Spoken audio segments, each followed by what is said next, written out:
Hey everyone, there's a whole bunch of new Masters of the Universe news coming out. We got a reveal of the Masterverse line, the toys for the Masters of the Universe Revelation show that Kevin Smith is doing. And then we also got a whole bunch of screenshot images from that show. They look really cool. I really like how it combines elements of the original series and the 2002 series. And then yesterday, I think, we got a couple of the toys for the other He-Man show, which is just called He-Man and the Masters of the Universe. Isn't that creative? That one's going to be CGI, and I'm thinking it's going to be for little kids, probably. Like, it's Masters of the Universe. It's always for little kids, or at least so far. I don't know about Kevin Smith's Revelation series. That one looks like maybe it's intended for older audiences, like older fans. Who knows? Or like the comics, maybe it'll go more that direction. Who knows? Anyway, a while ago, there was a book that came out. Legends of Castle Grayskull, I think is what it was called. And there was a description on there that was really interesting. And I went back to look for it, and the description wasn't there anymore. That's really weird.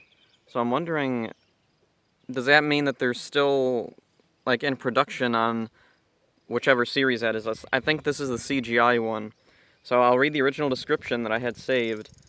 He-Man and the Masters of the Universe are back in this original graphic novel based on the hit Netflix show. Fresh off of gaining their newfound powers of Grayskull and fighting off a whole host of villains, our heroes, Adam, Teela, Crass, Duncan, and Cringer, face their most daunting challenge yet. Spending their first night in their new home, Castle Grayskull, the teens do their best to settle in, but it's not so easy. The castle is definitely not what it seems. A labyrinth, a spooky puzzle box of magic and mystery. Even its rooms have rooms. Follow along in this original graphic novel as our heroes battle monsters, flesh-eating snacks, and their own memories. The graphic novel will feature exclusive lore straight from the creators of the Netflix animated series He-Man and the Masters of the Universe. Get ready for an action-packed adventure. So there's a lot of weird stuff there. About Castle Grayskull being spooky and the characters spending the night in there. It just makes me think of, like, Scooby-Doo. Also, Crass. Krass. Who's Crass? Well, I looked it up in the encyclopedia, and I couldn't find a listing for Crass, but there was Ram Man. An alternate name for him, I think, for the Classics line of toys was Crass, with a K. So, that's kind of weird. Why are they calling Ram Man by his, I don't know, civilian name, I guess it would be? Also, why is Teela spending the night in Grayskull? There's a wasp over there. I don't want to bother it. Oh, and there's a bug on me. Get off. A lot of bugs outside today. Anyway, so, yeah, oh, and also flesh-eating snacks. What is that about? So that's one of the things that clues me into, okay, this is going to be a very young skewing, very goofy series, most likely. And the toys that they showed for this series, they're very big, bulky, very stylized, cartoony. Like, they have very angular designs. It reminds me, like, of Rescue Heroes, if Rescue Heroes was, had more straight lines and not so many rounded edges. Oh, there's an ant there. Oh, and there's that wasp. Bye. Anyway, oh, and there's a figure of Skeletor. Now, the Skeletor for the CGI series, he looks really cool. I've seen some older fans, they're not really digging the He-Man designs. It's a little too childish looking. Like I said, it was very Rescue Heroes or like Spider-Man and Friends. It was very much like that. But Skeletor actually looks really cool in his redesign. It's an interesting take on Skeletor. So anyway, that series, we have a teensy bit of information about it, but on Amazon, that book description being gone now really makes me wonder, like, are they still working on the story of the series? Like, who the characters are? Like, do they not even have that book actually finished yet? Did it have to be rewritten? Is that why the description is gone? Who knows? Now, there was a few other books, and, let's see. Some of them never had descriptions. Let's see. Okay, there's one. Oh yeah, there was The Heroes and Villains of Masters of the Universe. I think that was the title. I screenshot it and the cover got cut off. Get off. Go away. Bugs everywhere. Anyway, the Masters of the Universe are back and better than ever in this brand new guidebook. An ancient evil threatens Eternia once more, and it's up to He-Man and the Masters of the Universe to save the kingdom. This fun-filled guidebook explores the heroes and villains seen in the Netflix show Masters of the Universe. This guidebook includes a poster and is bursting with exclusive lore from the new show, The Power is Yours. And it's interesting that it says just Masters of the Universe, but it doesn't say He-Man and or Masters of the Universe Revelation. So I'm not sure which series this is for. Or is this about the original series, or is it about the series like overall as a franchise? Huh. Also, it says like ages 8 to 11 or 8 to 12.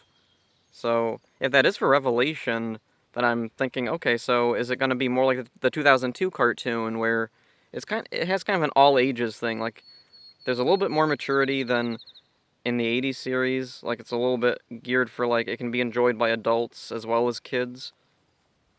So, yeah, I don't know what to expect from the new Masters of the Universe series, but from the screenshots, I'm pretty excited. It looks really cool. Really hoping it turns out good. Let's see, what's something I'm hoping for? Oh, there was this one picture of, it shows, I think it's Orko. He's looking kind of, I don't know, he looks different. Like, at first, I was thinking of, what was it called? Was it The Oracle in 2002 series, where King Grayskull, it's showing his history, and he meets this Trollan wizard, and I think its name was Oracle, who knows. Anyway, that thing helps him along on his journey. That's what the Orko in the picture that they revealed for Revelation made me think of, more than Orko himself. I think he had an earring, and he was kind of tough looking. He didn't have sleeves on his arms. But then there was some other characters there, like Teela had a haircut and she was wearing armor. Who else was there? Roboto was there wearing a poncho. Like the same type of poncho Clint Eastwood wore in Good, the Bad, and the Ugly. And Evelyn was there with her weird winter jacket thing that... I don't really care for that. I like her old design better, but, like, open mind. I'll see what the new show's like. Maybe there's a reason for it. There's also a toy of Evelyn where she has two alternate heads. There's one with her normal headdress, then there's one which has long white hair. I kind of like her short white hair from the 2002 series the best. Anyway, let's see, I'm trying to remember. Oh yeah, there was a black girl there in that picture, standing next to Teela. She had armor on, her hair back in a ponytail. And, let's see, I remember in the early cast list, there was a female character listed, Eilina. Is this supposed to be Eilina? There is an Eilina in the original Master of the Universe cartoon who was Teela's friend. She was in an episode, I can't remember what it was about. The point was like, it was a show about drug abuse. Yeah, really. There was like an evil wizard controlling a princess, Eilina, with, I don't remember what it was, magic something or other. And it was a metaphor for drugs, I think. Anyway, I think that was the plot. I don't remember for sure what was going on, but yeah, anyway. So I'm thinking that black girl must be Eilina. In the original series, she was white, and I think she had orange hair.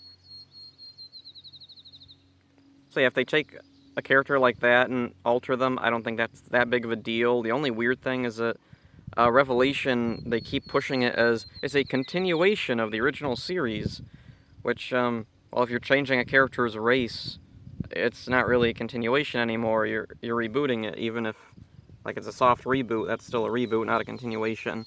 But I don't really care that much. It's such a minor character, you can change things like that, and it doesn't affect the greater story. Like, race in Eternia really doesn't matter that much in the series or in the franchise, I don't think. There have been episodes once in a while where they dealt with race, but it was never like humans' races. It was like fantasy creatures, like in She-Ra, they had the Twiggets and, was it the Trolls? The Twiggets they were prejudiced against the Trolls were prejudiced against everyone else. Some bug keeps getting in my face. Let's see. I'm trying to remember what else there is to talk about with He-Man. Oh yeah, a while ago, Kevin Smith put out a thing of Bear McCreary, I think, who does the music for the new show. He put out like a little clip of He-Man's transformation music. Weird bug. Oh, and in that clip, you get to hear He-Man, or Prince Adam, say, "I have the power," or whatever. I can't remember now. I'm pretty sure he said, "By the power of Grayskull, I have the power." I don't think they changed it. Oh well. So yeah, looking forward to all the new He-Man stuff. Hoping it turns out good. Don't really know what else to talk about, so I guess I'll end it here. See ya.